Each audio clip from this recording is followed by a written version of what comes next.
there's a lot of uncertainty about what any particular bug could do to the microbiome. And it makes sense because, like, as we've been saying all along in this particular segment, we are what we eat. And it makes sense that not just the nutrients and essential fatty acids and amino acids that we ingest, but also the little microbes that live inside us are probably talking to our immune system the whole time. Welcome to Beyond the Count. I'm founder and CEO of ITP Australia and New Zealand and your host, Danielle Boyle. This is a space created for the ITP community by the ITP community, where we share real stories, expert insights, and everything in between.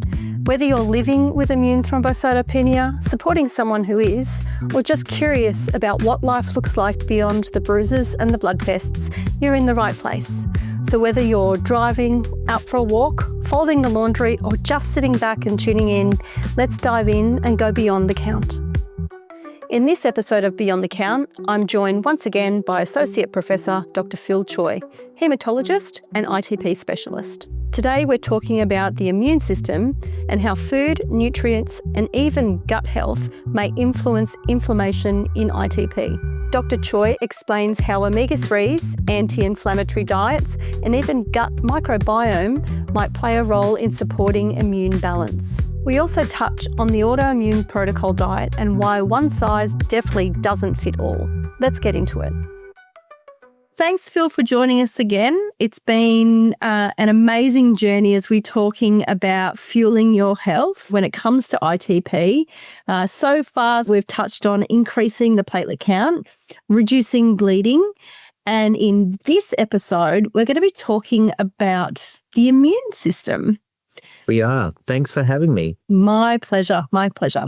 So let's talk about the immune system.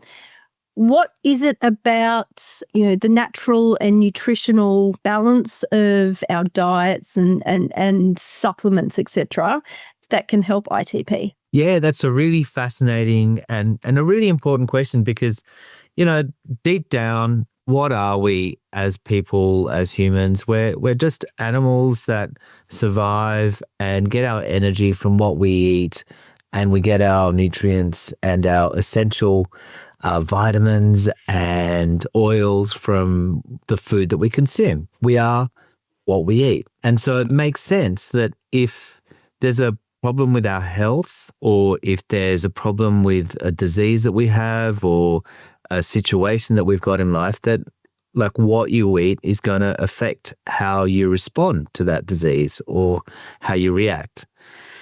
And so it leads a lot of scientists and a lot of doctors, as well as a lot of patients and people with various diseases, to wonder, is there a better way to approach your diet in order to help you handle whatever condition or disease you've got?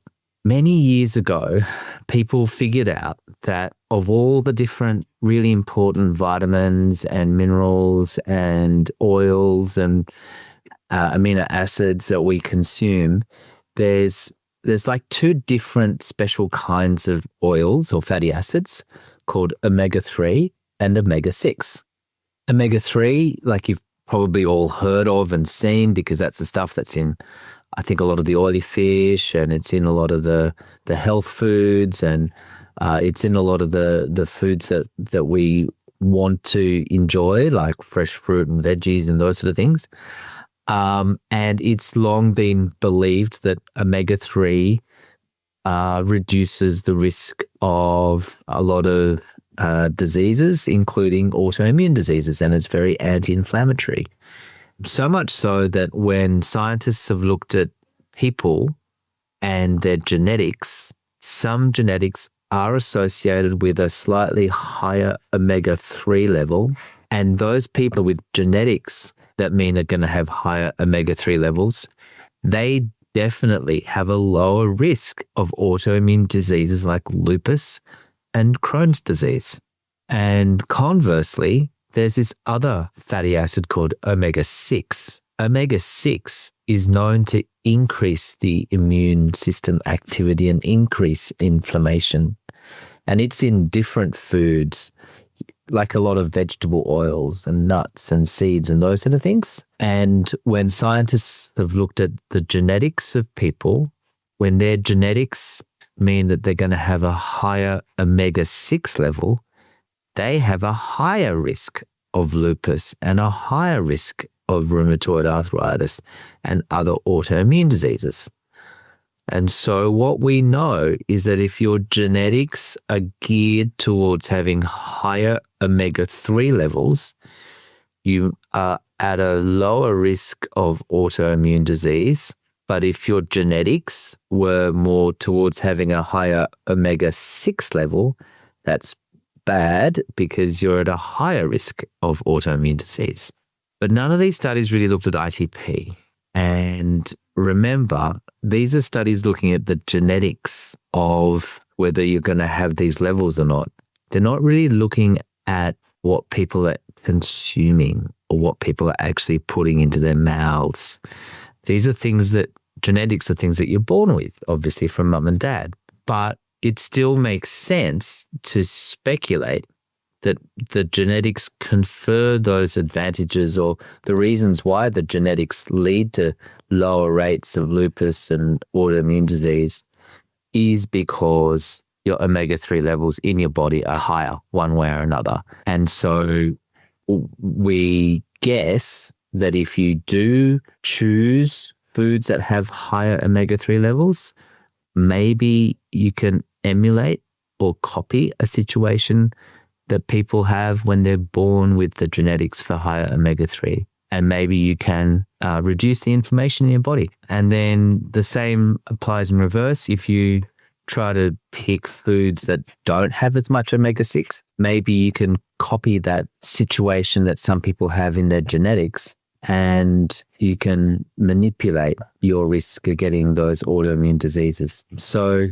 none of this is scientific evidence that the food that you eat will necessarily change your risk of developing these diseases. And let's face it, listening to this podcast because you've already been diagnosed with ITP. It's not a situation where you're trying to avoid it in future.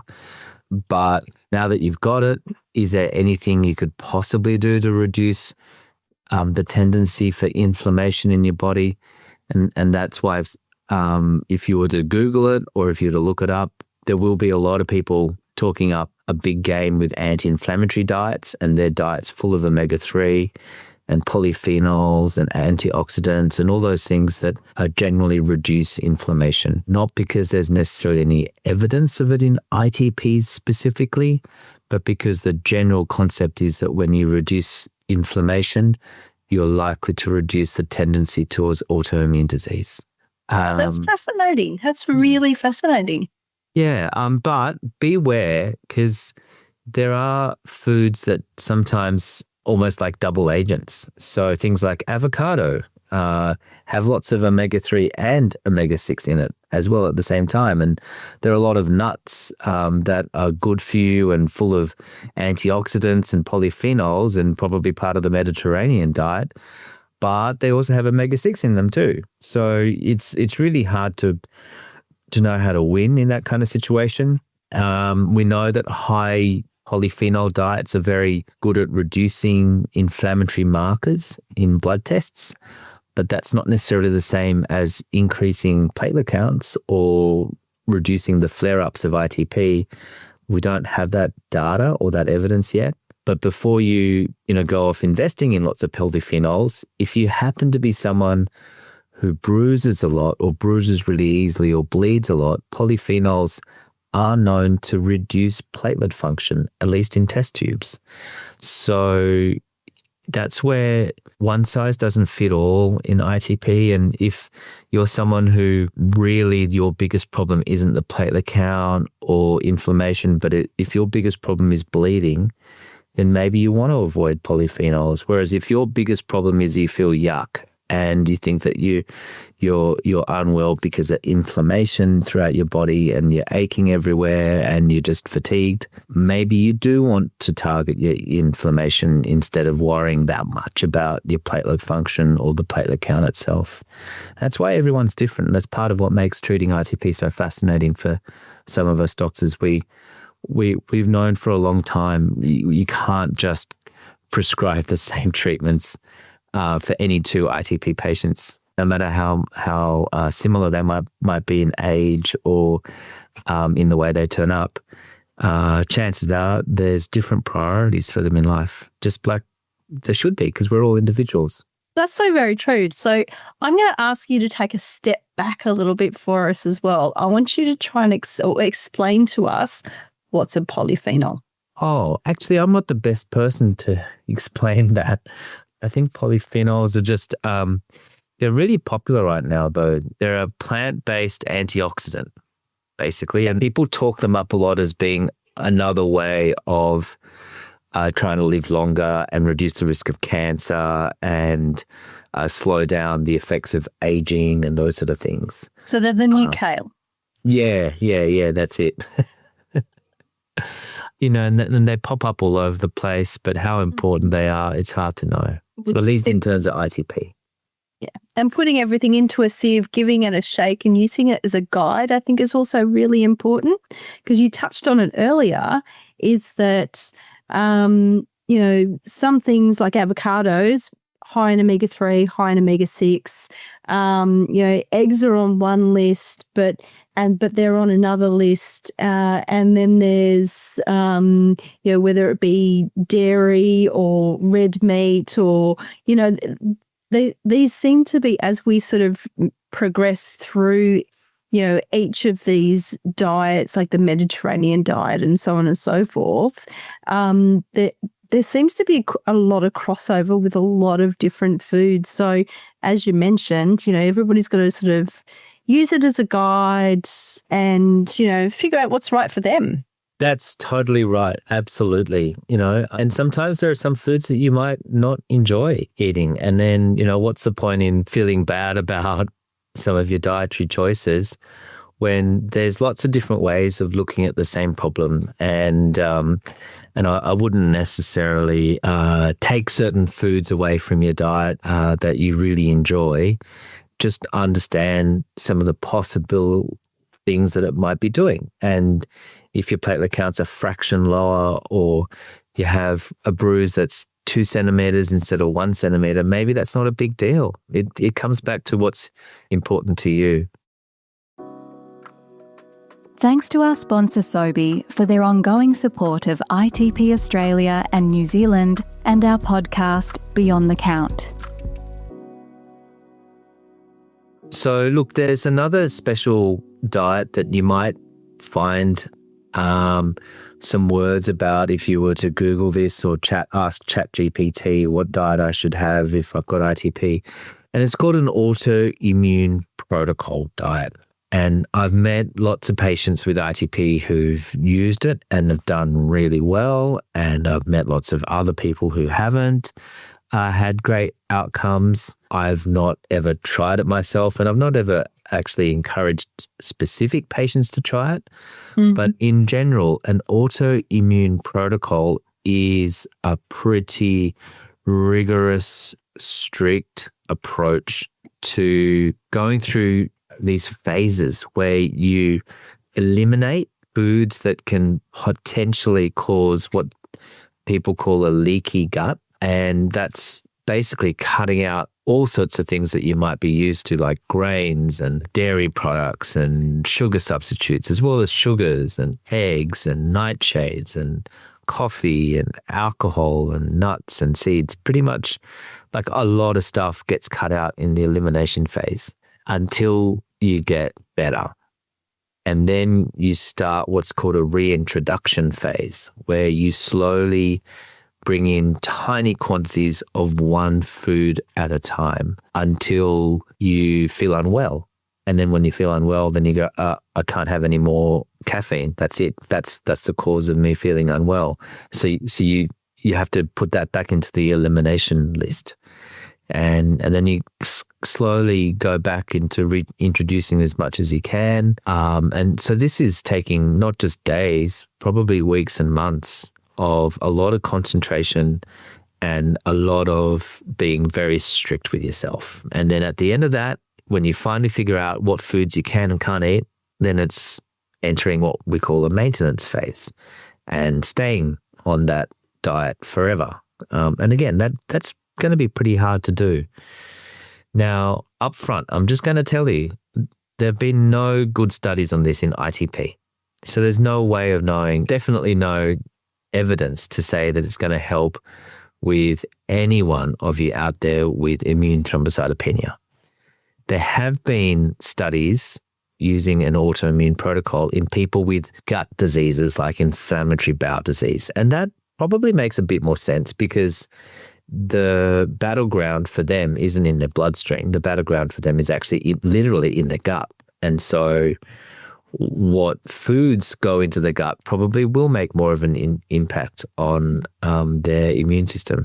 And in those studies, again, not really rigorously sort of randomized and like how can you randomize a study like this where you're, forcing people to be on a diet in inflammatory bowel disease seem to have a positive impact for some people. So if you happen to be someone who's really sensitive with your diet and you've always had suspicions that certain foods set you off, maybe you might consider reading more about an autoimmune protocol. Maybe this might be something worth thinking about. But I think for the vast majority of people, if that's not really the biggest problem for you, then I'm guessing it's going to be such a huge impact on your lifestyle for a long period of time. And in particular, because there's no real evidence that this is going to help in ITP, I'd probably stay away from it. And that's one of the things too, is that I think post my diagnosis, I was told that, there was a number of things that I needed to cut from my diet, not because of the ITP, but just due to other issues that I was experiencing. So I've cut dairy, eggs, and Australian wheat from my diet and have done for almost 8 years now, completely. Don't ever ask me to reduce coffee. That's not going to happen. No, I draw the line there. Quality of life is very important. But even having those things out of my diet now, my ITP hasn't changed. So maybe for someone like myself, yes, that I do have other dietary issues, but it's not like necessarily connected to or doesn't assist or impact my ITP. Yeah. And look, as patients, you're more than just your ITP diagnosis. There may be other good health reasons or benefits for adopting a particular diet or doing things a certain way. I suppose we're just talking through the prism of ITP problems like inflammation and bleeding and platelet counts, but absolutely there could be good reasons to give an autoimmune protocol a go. But speaking of other, other really important frontiers in the gut, and in thinking about ITP, you'll hear terms like the gut microbiome thrown around a lot. And that's just another more scientific sort of way of talking about all the different good bacteria and bugs that are living inside our gut at any given moment. And the sense that the different little bugs that are living inside us are always, affecting our immune system in tiny little steps. And so when we have a particular mixture of gut microbes inside us, we might feel a certain way. But if we had different microbes inside us, we might have a higher tendency to developing various diseases like ITP. And I think the most well-known example of that particular mechanism is Helicobacter pylori. So H. pylori is a little bug that usually lives in the stomach, and it's quite common. I think somewhere between a third of all of us have had it or have it at some point, and that varies depending on, your cultural heritage and where you grew up and the sort of foods that you eat. We also know that there are different strains of this particular bug living in people's stomachs. And some of these strains coming from certain parts of the world, like the Middle East and Japan, are really well known to be associated with developing ITP. But the same bug but maybe different strain from, say, Europe tends not to cause the same association with ITP. So there's this strong sense that the specific microbe plays a really important role and makes such a huge difference. But that's just one out of so many hundreds of different bugs that might be inhabiting in our stomach and our small intestine and large intestine at any one given time.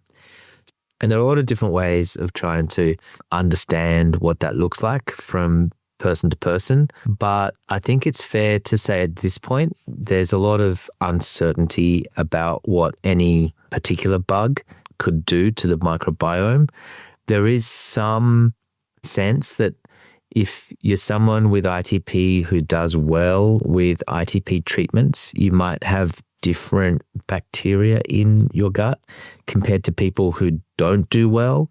And that's based on doing genetic testing of all the bugs that come out from the other end. But that's not the same as then taking, someone's fecal sample and then using that as a therapeutic and swallowing it and then changing your own gut microbiome to copy that of a responder's microbiome. Like, we are so far away from any study of that nature that it's just not worth, even at the moment, worrying about how you can influence your microbiome just yet. But I do think it's going to be something that could be around the corner in the years to come, because there certainly is a lot of interest in this, not just in ITP, but in lots of other diseases. And it makes sense because, like, as we've been saying all along in this particular segment, we are what we eat. And it makes sense that not just the nutrients and essential fatty acids and amino acids that we ingest, but also the little microbes that live inside us are probably talking to our immune system the whole time.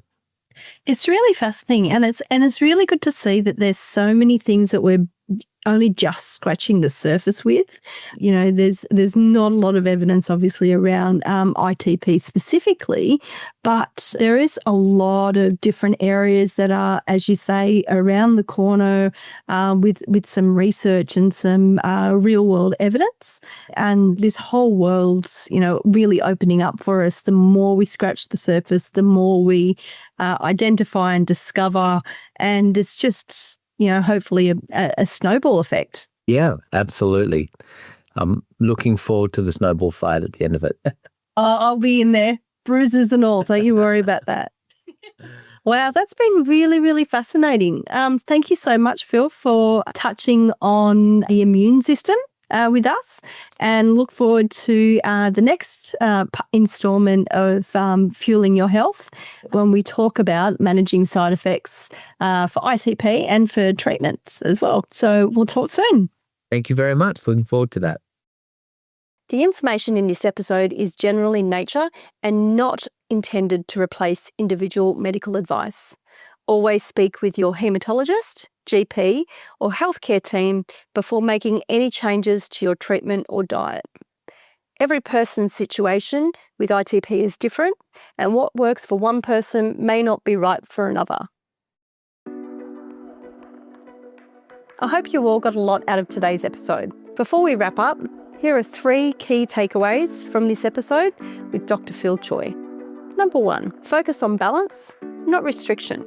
Anti-inflammatory foods, like those rich in omega-3s, antioxidants, and polyphenols, may help reduce immune activity, but cutting out too much too quickly can do more harm than good. Number 2, understand the gut connection. The gut microbiome plays a role in regulating immune function. While we're still learning how this affects ITP specifically, it's a promising area for future research. Number 3, personalise your plate.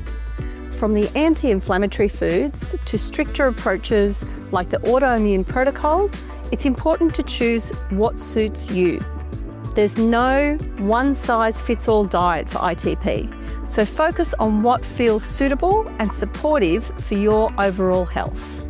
And don't forget to download your free information sheets on diet and nutrition based on Dr. Phil Choi's article at itpanz.org.au. Search Fueling Your Health in the news section to grab yours today. A big thank you to Dr. Phil Choi for joining us today. This is part 3 of our Fueling Your Health series. Don't forget to listen to the other episodes on boosting platelet counts, reducing bleeding, and managing side effects. If you're looking for support, join the ITP community at itpanz.org.au. While you're online, check out the latest edition of The Count, our quarterly magazine. Read some of the great patient stories we have in our news section. Download a huge range of treatment information, guidelines and more in our patient resources section, and know that you are not alone. We are here to support you. We are here to provide you and inform you with all of the latest information when it comes to immune thrombocytopenia. If you found this episode helpful, please share it with others in the ITP community, and don't forget to leave a review on the platform you're listening from. It helps others find Beyond the Count. We've got more expert conversations coming your way really soon, so hit the follow or subscribe button to stay updated. And thanks for tuning in and diving beyond the count with us.